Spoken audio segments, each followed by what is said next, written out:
America's children are suffering the consequences of the Republican Party's cruel austerity politics and eagerness to cut social safety nets, with child poverty doubling last year and child care about to become much more expensive and much more challenging. But before we unpack all that, if you haven't yet, please hit that like, subscribe, and the alert bell. Maybe check out my Patreon. I'd appreciate the support. All right, folks, so today's video is tragic. It concerns child poverty and child care and how challenges associated with these things are so much worse because of the Republican Party.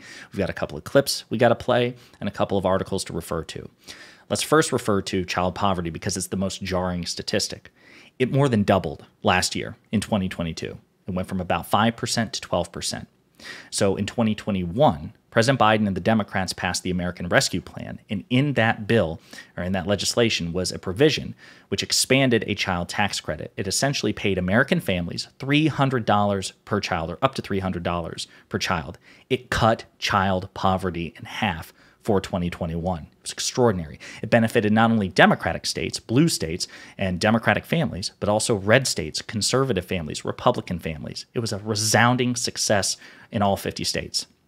But at the end of 2021, it had to be renewed. And all 50 Senate Republicans blocked the renewal, and they allowed it to expire. All 50 Senate Republicans and one conservative Democrat, Joe Manchin. And as a result, child poverty doubled once again in 2022. As there was this one quote that really stood out to me in this Axios article. This data once again highlights that poverty in our country is not a personal failing, but rather a policy choice, according to Melissa Boutique, a vice president at the National Women's Law Center. Okay, because 50 Senate Republicans and one conservative Democrat allowed it to expire. Now, I want to play one of the clips because it's the Fox Propaganda Network. They are actually reporting on this. But the reason they're reporting on this is because it's happened while Joe Biden is in the White House. And so they're trying to spin it and saying this is actually Joe Biden's fault. This is a result of his policies. But thank God there's a correspondent in this clip who pushes back on those lies. And from under 8 to more than 12%, the child poverty rate, and this is one that really jumped out at me, has more than doubled during that same time. Not only is he wrong, he's hurting people, particularly children, with his policies. Marie. That's Harris Faulkner, the Fox propagandist, blaming President Biden. He is hurting America's children with his policies, according to her. Well, he's actually passed legislation to help reduce child poverty, which most Republicans voted against. So we have to be honest about the facts here. You can find lots of facts and figures on both sides here. Wages are outpacing inflation. We have the lowest inflation rate among the G7. Can we stay with the children for just a second, though? Because they can't get jobs. So the wages don't matter to the children who are now doubled numbers from what they were in poverty. And it is lipstick on a pig if you tell me that you want to blame Republicans and anybody else. They vote against it, Harris. But Biden. They vote against legislation that helps children get out of poverty. That's just a fact. It is just a fact. Now, to Harris Faulkner, because that fact is inconvenient, it's lipstick on a pig. But like Ben Shapiro says, facts don't care about your feelings, gang. And the facts are against Harris Faulkner here. Now, she can successfully try to weaponize those facts to her favor, and Fox is very, very good at that. But the fact of the matter is that child poverty doubled in 2022 predominantly because of Senate Republicans, because of the Republican Party, with one conservative Democrat. The vast majority of Democrats tried to expand and increase the child tax credit, which cut child poverty in half. So this is not the Democrats' fault. This is the Republicans' fault, 99% of it. And 1% belongs to conservative Democrat Joe Manchin, which is another reason why in 2024 we have to expand our congressional majorities. Well, we have to get it back in the House of Representatives, and then we have to expand it in the Senate with enough, hopefully progressive Democrats, but if not, at least enough moderate Democrats who aren't conservative, who want to renew things like the child tax credit. But then there's the issue of childcare.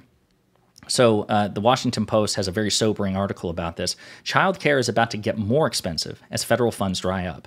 An estimated 70,000 childcare centers across the country are expected to close, leaving parents with even fewer and less affordable options. And the result of this is because of the deprivation of federal funds which have subsidized childcare centers across this country, or at least families being able to afford it. those are about to evaporate. And Democrats in Congress, according to this Washington Post article, are calling for $16 billion in emergency child care funding this year, though such efforts appear unlikely at a time when Republicans are pushing to slash social safety net programs.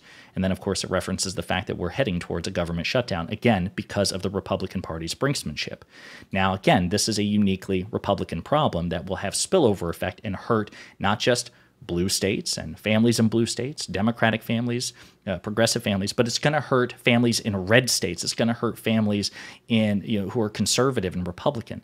As I've said before, the overwhelming majority of the poorest and most federally dependent states in this country are Republican-led. This is going to hurt Republicans as much, if not more, than Democrats, and it's because of Republicans.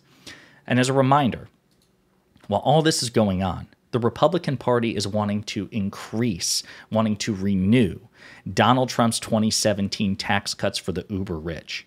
So to put that in perspective, they want to expand, add $3.5 trillion to the national debt in so doing, in a way that will cut taxes for the uber rich in this country and for big corporations. But they won't renew a child tax credit which cuts child poverty in half, and they won't add federal funding to subsidize child care. They will not do anything to help children in this country, be it with poverty or child care or the families. But they will bend over backwards and add trillions upon trillions upon trillions of dollars if it helps the uber rich, people who don't need the help at all. These are your choices, folks. And I know I say this a lot, but it's true. The data reflects it and the policies reflect it too. There is no both sides on this issue. You have one party, which is flawed, the Democratic Party, but is generally well-intentioned and a responsible, serious governing party which wants to produce material benefit for the American people. Again, not just people who vote for them, but also people who vote against them. Conservative individuals, conservative families, red states as well.